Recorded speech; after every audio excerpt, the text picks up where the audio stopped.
بسم اللہ الرحمن الرحیم وقضى ربك ألا تعبدوا إلا إياه وبالوالدين إحسانا إما يبلغن عندك الكبر أحدهما أو كلاهما فلا تقل لهما أف ولا تنهرهما وقل لهما قولا كريما وقضى ربك ألا تعبدوا إلا إياه اللہ نے یہ حکم فرمایا ہے، اس کا یہ حکم ہے، یہ فیصلہ ہے کہ عبادت صرف اسی کی کرو، اللہ کے علاوہ کسی اور کے سامنے اپنی پیشانی نہ جھکاؤ، کسی اور کی عبادت نہ کرو، عبادت صرف اللہ کی ہونی چاہیے۔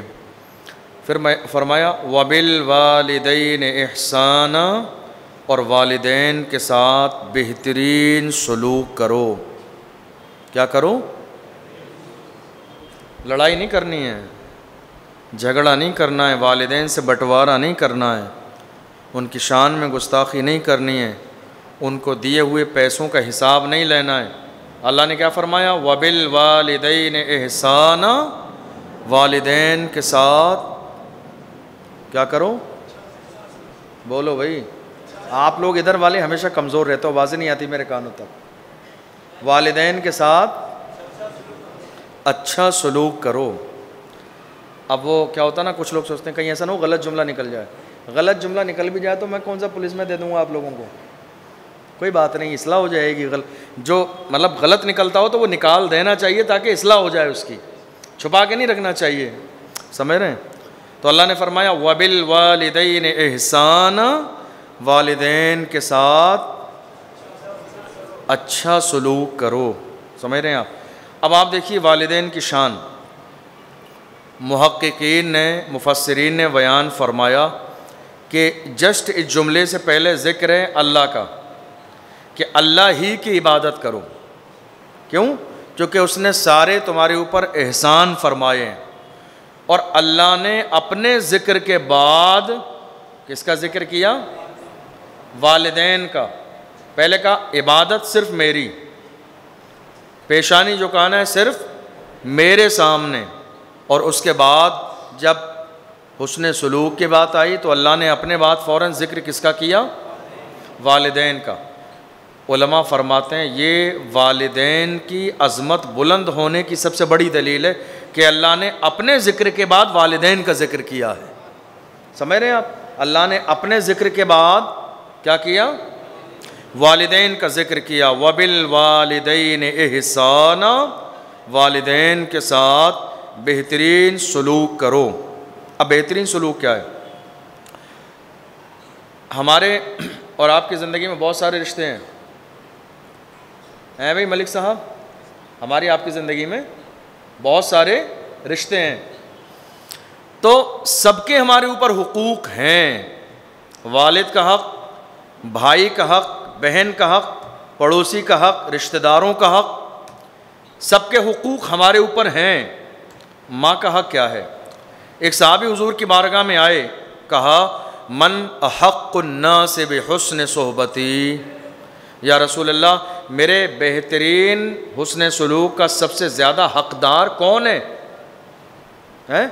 یعنی میں سب سے زیادہ جس کے ساتھ رویہ اچھا رکھوں، جس کے سب سے زیادہ ناز اٹھاؤں، جس کا سب سے زیادہ کہنا مانوں، جس کی سب سے زیادہ فرما برداری کروں، جس کے لاڑ اٹھاؤں، جس کو راضی کروں، جس کی فرما برداری ہو، کبھی نافرمانی نہ ہو، جن کے لیے میں اپنے آنکھوں کو، پلکوں کو باضابطہ راستے میں بچھا دوں، وہ ہستی میری زندگی میں کون سی ہے؟ آج کا دور ہوتا تو لوگ کیا کہتے؟ بیوی۔ کیا کہتے؟ جناب محترمہ صاحب رحمت اللہ علیہ، بیوی کا نام لیتے آج کے زمانے میں لوگ۔ لیکن جب حضور سے پوچھا گیا یا رسول اللہ من احق الناس بحسن صحبتی، میرے بہترین سلوک کا سب سے زیادہ حقدار کون ہے، جس کے ساتھ میرا رویہ سب سے زیادہ بہتر ہو؟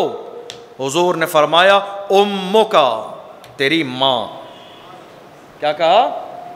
تیری ماں سب سے زیادہ حقدار ہے اس بات کی کہ تیرا سب سے زیادہ بہترین سلوک اگر کسی کے ساتھ ہو تو وہ تیری بیوی نہیں کہو، ماں کے ساتھ. کس کے ساتھ؟ ماں کے ساتھ.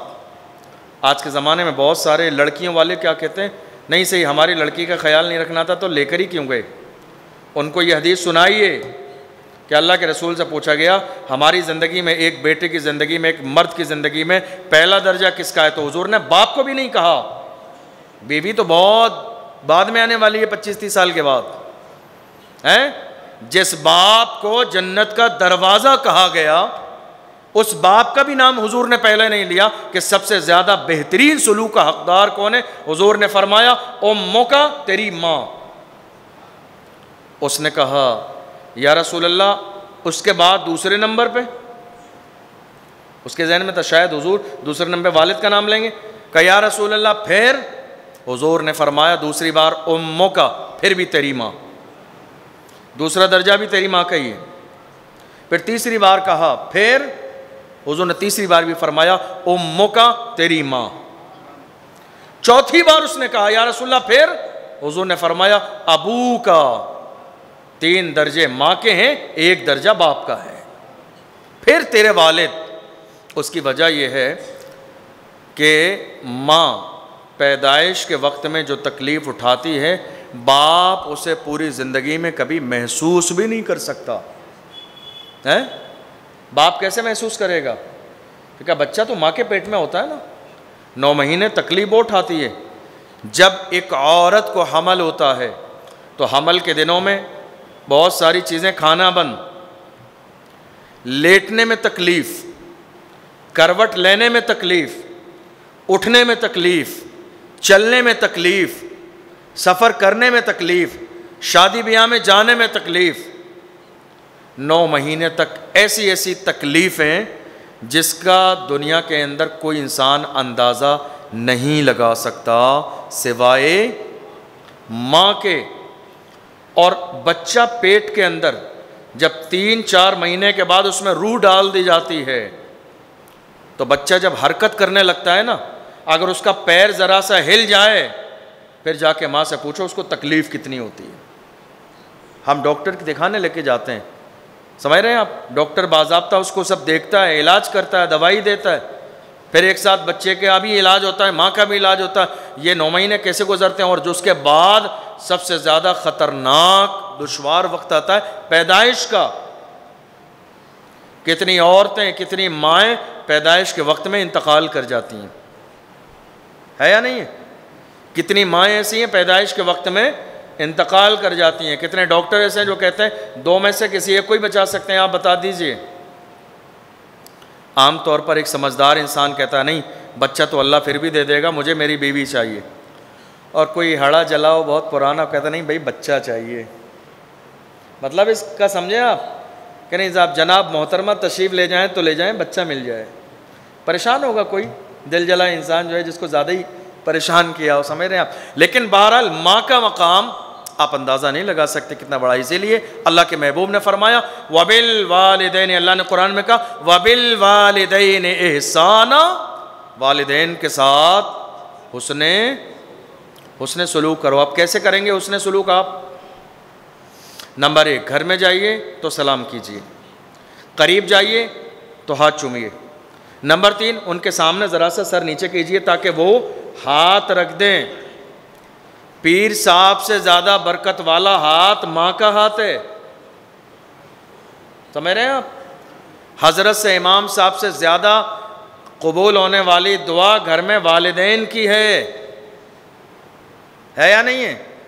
اب لے دے کہ حضرت کو پریشان کر رہے ہیں روزے میں، دعاؤں میں یاد رکھنا، دعا میں یاد رکھیں، دوا میں یاد رکھیں، کیا کریں؟ ارے گھر میں والدین موجود ہیں، علماء تو دعا کرتے ہی ہیں، 5 وقت کرتے ہیں ساری قوم کے لیے، پوری امت مسلمہ کے لیے. لیکن گھر میں والدین ہیں، ان کے موجودگی کو آپ اتنا کمتر نہ سمجھیں. یہ موجود ہیں. آپ کو معلوم ہے کتنی بار کہتا ہوں گھر پہ والد کی چپل بھی پڑی ہوں گیٹ پر، ان کا بھی ایک روب ہوتا ہے دروازے پر، والدین کے جوتے پڑے ہوتے ہیں نا دروازے پر، ان کا بھی ایک روب ہوتا ہے کہ گھر میں ذمہ دار اور سرپرست موجود ہے. جا کے پتہ کیجیے ان گھروں میں جن کے ماں باپ کے جنازے نکل گئے گھروں سے، سب کچھ ہے لیکن احساس اسی بات کا ہے کاش جب اللہ نے ہمیں دولت دی کاش کہ آج ہمارے ماں باپ زندہ ہوتے، جنہوں نے غریبی کے زمانے میں بڑی قربانیاں دیں جب ہمارے پاس کچھ نہیں تھا. آج کاش کہ ہمارے والدین زندہ ہوتے تو ہم یہ دولت کے انبار ان کے قدموں میں لگا دیتے. وَبِالْوَالِدَيْنِ إِحْسَانًا، والدین کے ساتھ حسن سلوک کریں. حسن سلوک یہ بھی ہے جب آپ ان کے سامنے ہوں تو آپ کا لہجہ نرم ہونا چاہیے. جب وہ کوئی بات کرنے لگیں، جب وہ آپ کے روم میں آئیں تو آپ بیٹھے ہیں تو اٹھ کر کھڑے ہو جائیے ان کے سامنے اور ان کو بٹھائیے، اور ممکن ہو تو ذرا سا ہاتھ بھی باندھ لیجیے جس طرح پیر صاحب کے سامنے کھڑے ہوتے ہیں. یہ بھی ادب کا اعلیٰ طریقہ ہے تاکہ یہ احساس ہونا چاہیے کہ ماں باپ زندہ ہیں، گھر کے حاکم یہی ہیں. ایک بیٹے کو اپنے ماں باپ کے سامنے کیسا ہونا چاہیے معلوم ہے؟ جیسے ایک غلام اپنے آقا کے سامنے رہتا ہے، اولاد کو والدین کے سامنے. اور یہ بدلہ ہے، یہ بدلہ ہے. اگر چاہتے ہیں آپ کی اولاد بھی آپ کے ساتھ آنے والے زمانے میں ایسا ہی رویہ رکھے تو یہ بدلہ ہے. کما تدین و تدان، جیسا کرو گے ویسا ہی تمہارے ساتھ کیا جائے گا. سمجھ رہے ہیں؟ والدین اگر کچھ کہنے لگیں، اب کیا ہوتا ہے جیسے والدین نے کچھ کہا اور وہ بات ہمیں پہلے ہی سے معلوم ہے تو ہم پہلا جملہ بولنے پر ماں باپ کو کیا کرتے ہیں؟ خاموش. ارے معلوم ہے، رہنے دو یار، 10 بار سن لی. ایسا ہوتا ہے یا نہیں ہوتا ہے؟ کوئی بات ہمارے علم میں ہے اور والدین اسے ذکر کرنے لگے تو ہم کیا کرتے ہیں؟ فوراً روک، ارے معلوم ہے، رہنے دے، ارے کتنی بار سنائیں گے، 10 بار تو بتا دی. نہیں، یہ بھی احترام کے خلاف ہے، یہ بھی ادب کے خلاف ہے کہ آپ ان کے ساتھ اس طرح کا رویہ رکھیں. علماء نے فرمایا جب والدین تمہارے سامنے بات کرنے لگیں، جب وہ بات کریں، بھلے ہی وہ بات تمہیں بہت اچھے سے معلوم ہو، پھر بھی اتنے تعجب سے سنو گویا کہ پہلی بار سن رہے ہو. اتنے شوق سے سنو ان کی بات کو، اتنے تعجب سے سنو.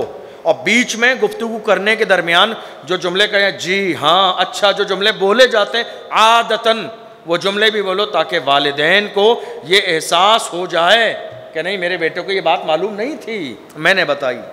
یہ انداز احترام دیکھیے اسلام میں. وَبِالْوَالِدَيْنِ إِحْسَانًا، والدین کے ساتھ حسن سلوک کرو.